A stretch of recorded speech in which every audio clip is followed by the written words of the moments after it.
You don't see the world as it is, you see the world as you are. Hi, I'm Tracy from the Money Boss Show, and I am here to help you step into your personal power, make more money, and build the life of your dreams. This week's episode is courtesy of my hotel room. I am on the road for business at a trade show today.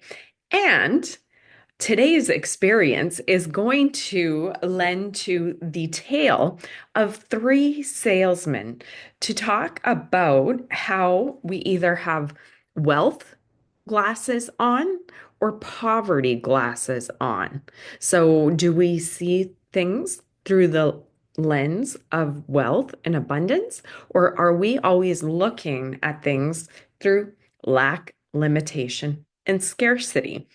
And funny enough, trade shows and the business world being out traveling, the absolute best place to go and observe reality and see great wealth, middle class, and poverty all mingling together. And through that, I mean physically, but also mentally. So let's get into the tale of three salesmen. So today I went to the trade show, and it's an agriculture trade show for my media company that I have built. And I show up at the trade show, and my mission there is to go and connect with my clients that advertise on my media company. So I know a lot of different people there.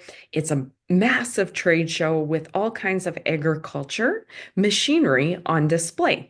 Farmers come out, they learn about the greatest, latest, the best new tech tractors, toys, machinery, all of that good stuff.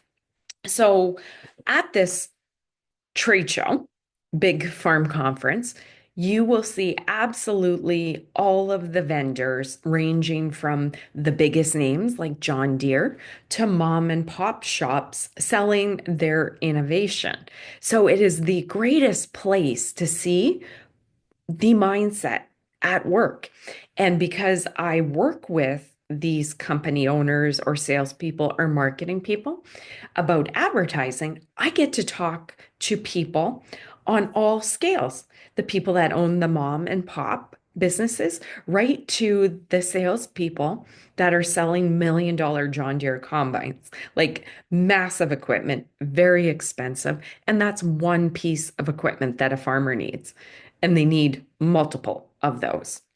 So if you want to experiment with mindset and money comfort and money flow, go to a trade show. You see people selling everything under the sun. And some people in the booth, they're sitting there literally filing their nails. Guess what? They're not selling anything. Farmers are walking by. And then you have the hustling salespeople that are trying to bring farmers in and sell their products. So it's amazing to see the different personalities, the mindsets, and the different level of sales and money that flows. So, the tale of three salesmen, and this is a true story from today, three of the people that I talked to, and I'm purposely picking three levels. So, we're going to go a low end product. And this person I was talking to was selling an $89 product. Okay. And they had samples right there that, not samples, product that farmers can just pay and walk away with. Then another one of my clients is selling, I would say probably about a five to $8,000 product. And then you go to the high end and you see salesmen selling $800,000 tractors.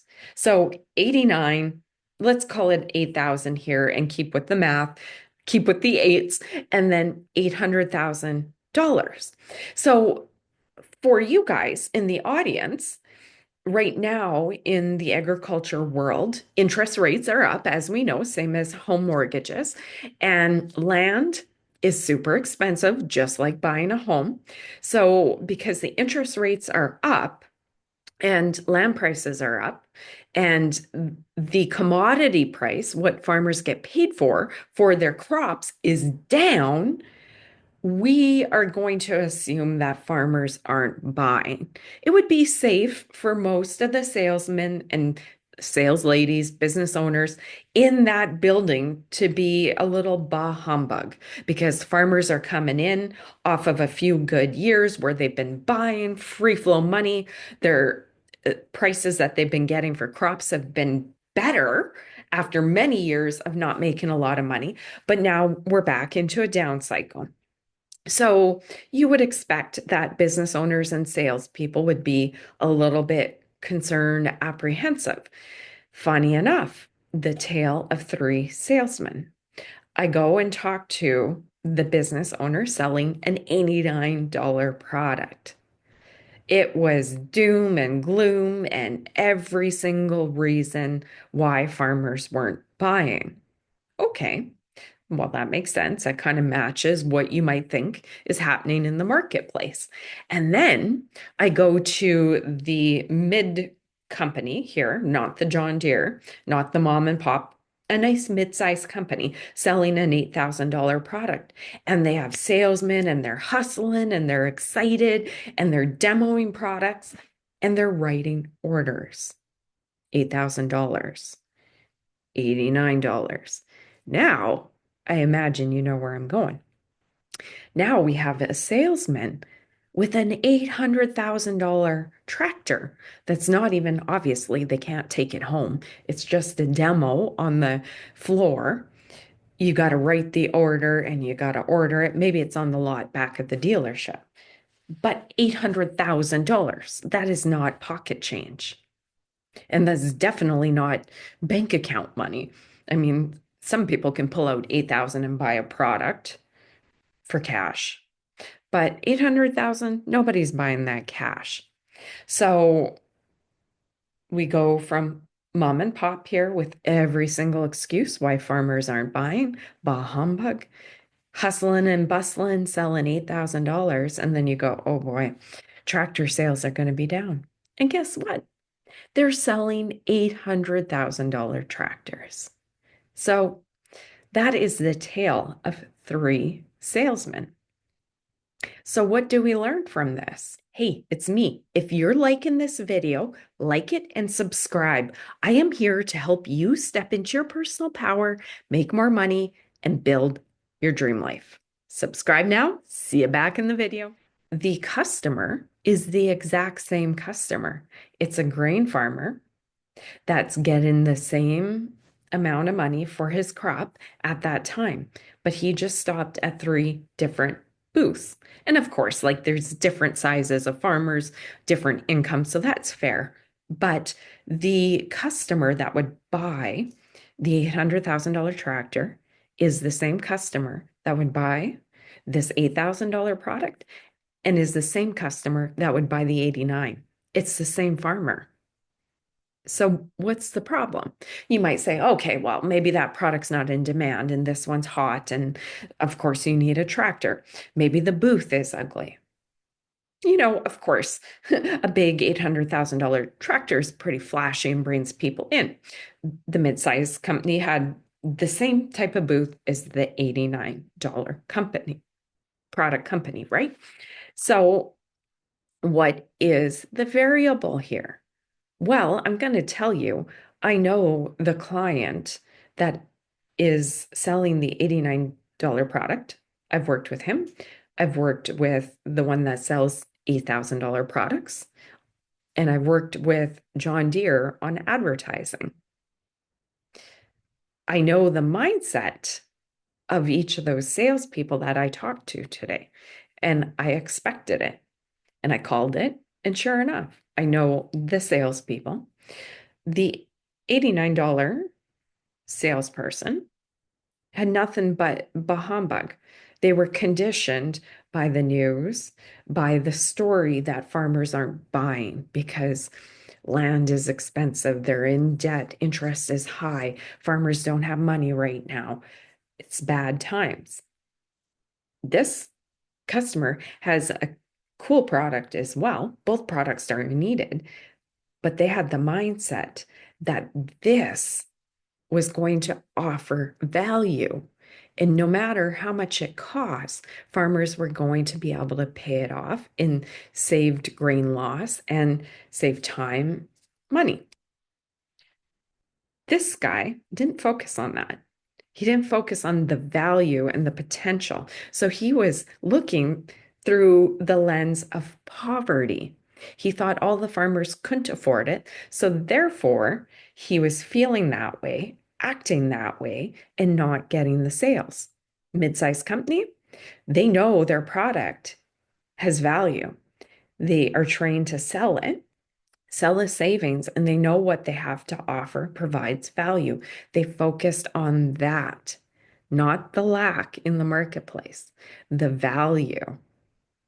And then, of course, the John Deere salesman was selling an $800,000 tractor.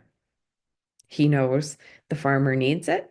And when it's time to replace, if you're a John Deere guy, you're going to buy that type of tractor if you're that size of farm.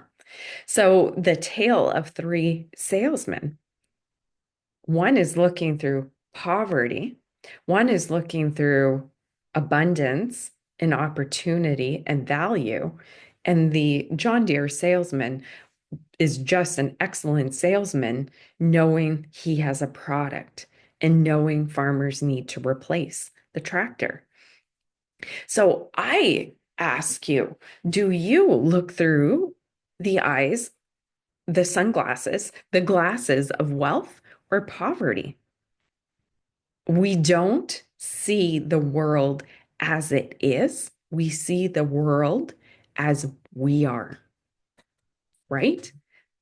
That guy, this guy, and the John Deere salesman seen the same world, the same farmer walking around.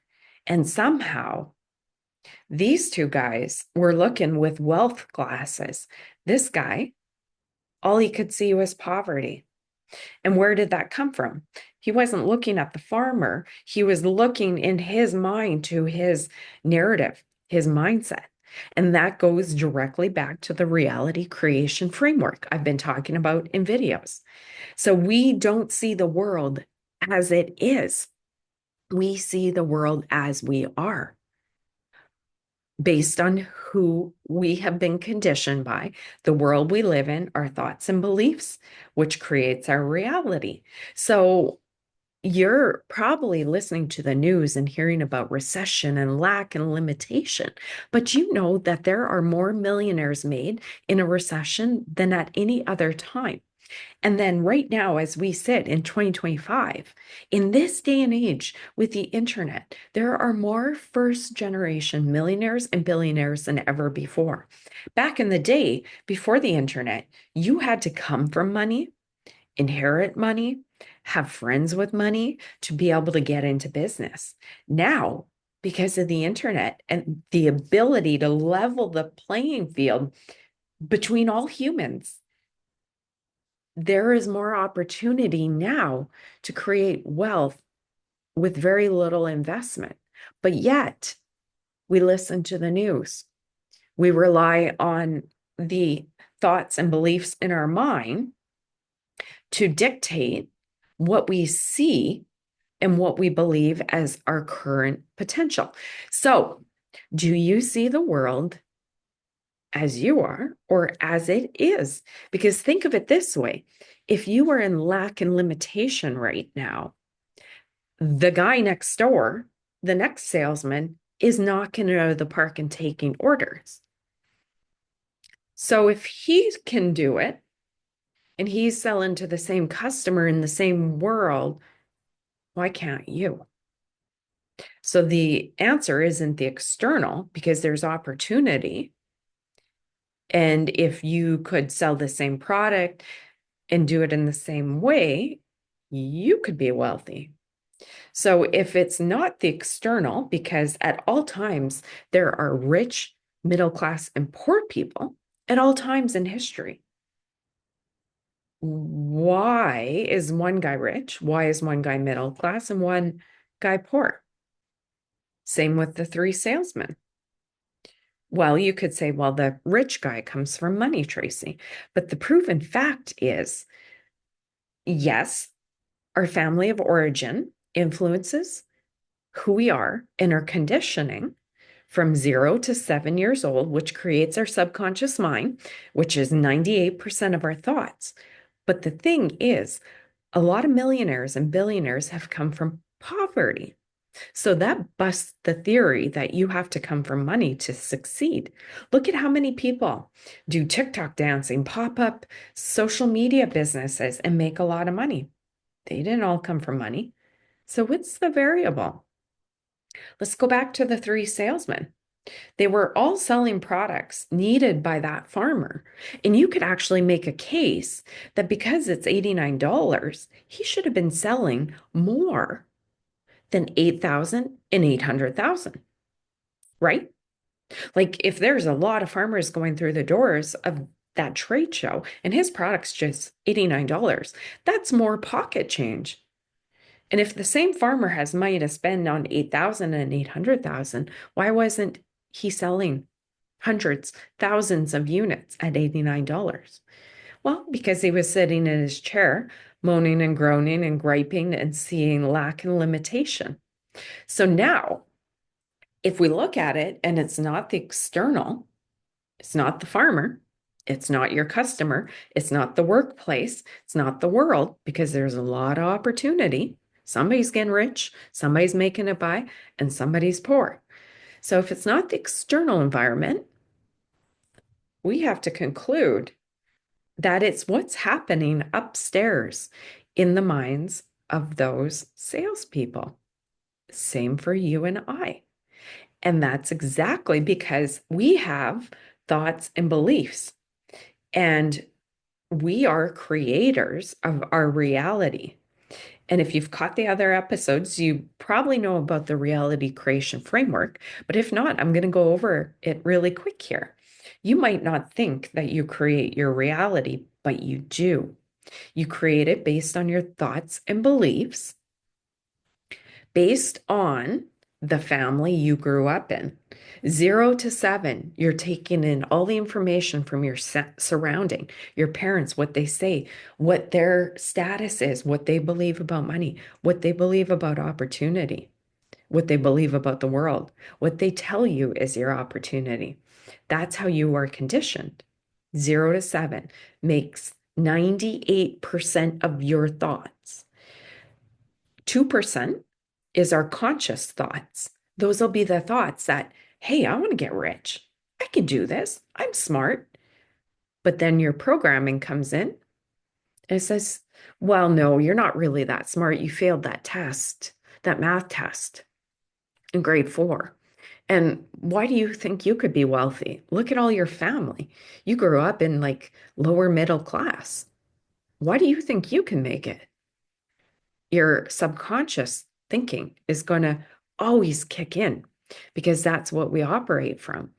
And you will not be able to operate for a long period of time in a manner that's inconsistent with your subconscious programming until you're aware of it and you start to reprogram it.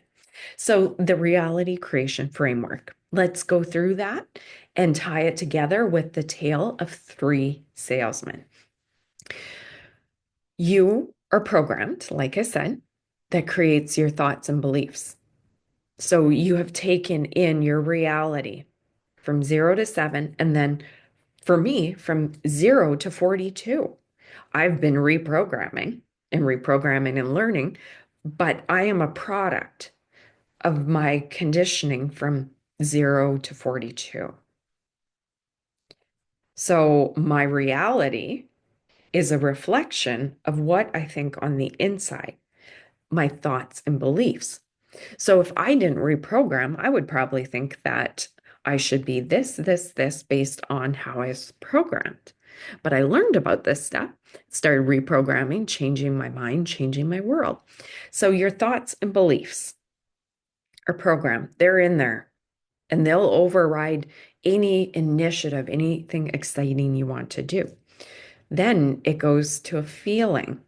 Your thoughts and beliefs will give you a feeling. So if you have been told you are dumb, that you'll never amount to anything, and you come from a family that's poverty, you believe you are dumb and you will never amount to anything, and poverty is your potential. So that's your thought, your belief. Your feeling now becomes, well, this is hopeless. I guess I just better bide my time, go to work, make it by. And there's not much chance because I'm dumb. I better just be happy with the job I have and be thankful. There's not much chance I can change my life, right? Well, that's going to be your feeling. So then what happens? From that feeling, you're going to have an action or not. You're always acting. So if you think you're dumb and you're never going to amount to anything and you can't change your life, you're going to just continue to do the same thing you've always done. And if you always do what you've always done, you'll always get what you've always got. And that is the reality creation framework. And then you go in a vicious cycle until something comes good or bad, or you decide to change your reality creation cycle. So let's look at those three salesmen: the poverty mindset, the hustling, and the guy that says farmers need 800,000. They have done work on their mindset, both of these guys, because they know if they provide enough value or have a product or service that somebody needs, they will part with the cash. Farmers will part with the cash. This guy maybe doesn't have enough belief in his product, and he does actually have a fairly bad thoughts and beliefs and a very bad attitude. He sat in his chair, hunched over, complained to his wife the whole time about the trade show, the weather. All I heard from him was complaints, not one good thing. Thing is, he has thoughts and beliefs that creates feelings that gives off energy and vibrations and a lack of action. So there might have been a farmer interested, but he didn't get up because farmers don't have money. He created a reality of poverty. And every single time a farmer went by and he didn't react because of his thoughts and beliefs of poverty and hard times in farming, he created lack and limitation, reinforcing in his reality, in his pocketbook, that times are bad. Where the mid-sized company and John Deere salesmen realize if you can provide a product or service that somebody wants bad enough, that makes a difference in their life, saves crop, makes it easier, saves time, people will exchange money. They know that. They know that sales is a number game. You got to talk to every farmer coming by, not sit slouched in your chair complaining to a spouse. These guys created a reality through a different reality creation framework. Their thoughts and beliefs were they have a great product that provides value, and in no time flat, the farmer would pay off the $8,000 unit just by the crop that's not wasted falling on the ground. So, because they believe in the value of their product, they know they have something to offer, thoughts and beliefs. They're feeling, they were excited. They know they're of service. They know what they have to offer will help farmers. They had a feeling, they were passionate. So they got up and told their story and sold products, the action. The results, they were selling, he wasn't selling, they were selling.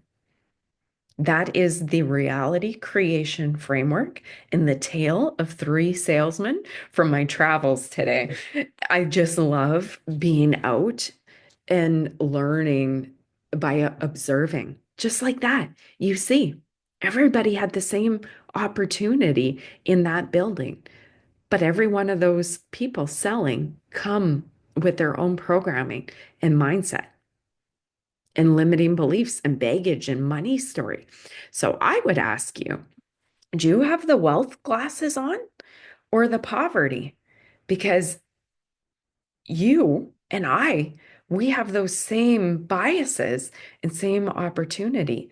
If you're listening to the news and hearing lack and limitation and recession and doom and gloom, and if you're taking that in through your eyeballs and your ears, you're going to recreate that in your reality through your thoughts, beliefs, your feelings, your actions, your results. If you shut the news off, look around at buildings, at the farmers in this example, walking around buying products, and you go, wait a minute, there's money to be made. I just need to figure out how I could provide a value through a product or service that people are willing to pay. As a business owner, if you're in the workforce, how do you provide more value to your employer, which becomes how you are worth more?